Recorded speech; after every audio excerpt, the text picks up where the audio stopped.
What's up, everybody? Welcome to my first episode of Sports Cards Collecting and Investing. Today I'm going to be going over my top 3 mistakes that I've made. Super excited to have you here with me. Let's get straight into it.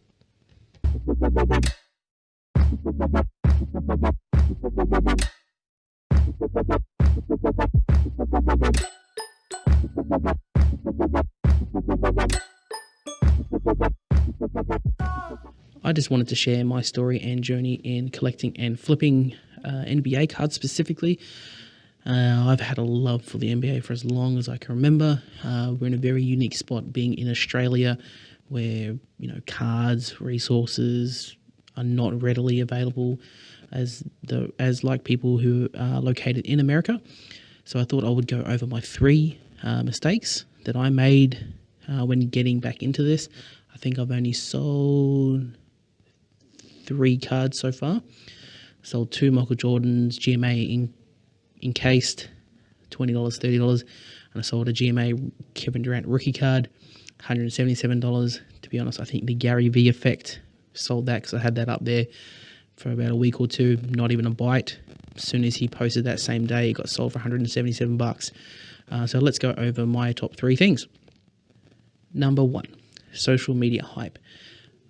When I got back into it, my Instagrams, Facebook feeds started blowing up with, mainly, to be honest, with Gary V, because I do like his videos. I like his content. He's very raw. He's straight up with things. I started seeing these things pop up. I've seen everybody selling Luka, Ja Morant, Zion, and the money that I was seeing. You always see the big dollar bills being posted up, but I was like, how do I get a piece of this? Surely I can get some of this easy cash. I've got a big crate of cards that are sitting there doing nothing. So my tip for that is just be mindful of what you see on social media, because you got to remember, people will only post their wins. There is going to be a lot of losses, or it takes a while to sell those cards. For me, myself, I'm getting into more the lower end flipping, sort of, I call them kind of micro transactions, your penny pinches, quick flips, quick wins, your $20, $30, $40, $50 wins that you can get. Recently just bought a LeBron James rookie card. That was for $40. And I honestly think come finals time, I can flip that for hopefully $250. I've seen some comp sales where they're sitting around that. If he wins the championship, fingers crossed, that will go off. So just be very mindful of social media hype and don't just jump in at the first thing you see. Number 2, pick and stick. I didn't pick any players that I was going to invest in. I didn't stick to my budget and kind of come back to burn me a little bit. So pick a player or players that you're going to invest in and then stick to your budget. There's always going to be a better card out there. So if your budget's $10, $20, $30, whatever it is, there's always going to be another card. It's a couple of dollars more. You got to remember, each dollar you spend in, you're potentially dipping into potential profits you can make. But then again, it all depends on what type of investment you want to make into that player. For example, Luka Doncic.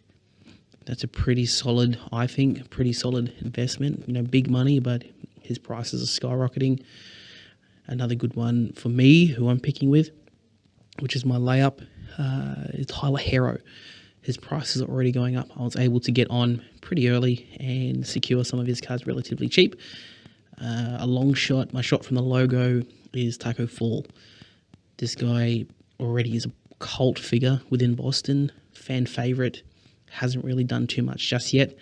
If he can have a semi-decent season and finals, I really, really think his prices are set to soar in the coming months once that season starts off. Number 3, research. Just like anything, if you're buying a pair of shoes, if you're buying a car, you look, you research. You don't just buy the first thing you see. More than likely, if you do, you've probably overpaid. Your most valuable tools are eBay completed sold sales, your 130point.com, and your population report. So your eBay completed sales give you a bit of a rundown of what the most recent completed sales were, and they can show you how much it's going for. You can kind of get an idea of it's going up or down. More comprehensive and easier way to look at things is the 130point.com. So you type in the player's name, the set. I try not to put too much words in there. The more words you put in, sometimes I find it kind of wigs out a little bit and struggles to find the card. So just keep it very minimal. And what that does is it gives you all the completed sales. And also there'll be ones on eBay that have a green sort of price and a strike through it. That's where the seller has accepted an offer. Now on 130point.com, it'll actually show you what he accepted it for. So it helps you give you a bit of an idea there. And the population report. So it took me a while to figure out the population report. I struggled with that one. So the population report is PSA grades the cards.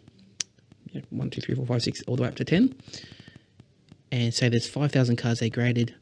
10 were graded 10, and the rest were 9s and 8s. So what that does is if you're buying, say, a PSA 9, has 4,000 graded at a 9, it's not that rare. Where if there's only 10 graded at 10, that's a more of a rare card. That means that the price is a lot more valuable to a collector who's going to pay that more money to collect that card and get that card in his collection. So use those resources wisely before you just start throwing big money at it. And the last part I'm going to leave you with is called my layups and shot from the logo. So these are players who I think are going to make some easy money, and players who you can hold on to who in the future are going to soar in price. So my layup is De'Aaron Fox. This guy is very popular. Plays a very exciting type of game, has the stats to prove it. I've seen him posterize players already. His prices on his cards, his rookie cards, are still relatively reasonable. He is attracting attention. Once the season gets off, I feel his prices will increase. Imagine if he hits a 30, 40 point game during that little span, his prices, I feel, will go up, and you'll be able to make some easy money off that. And my shot from the logo is Taco 4. Yes, I know I mentioned before, but I do want to share this one with you guys.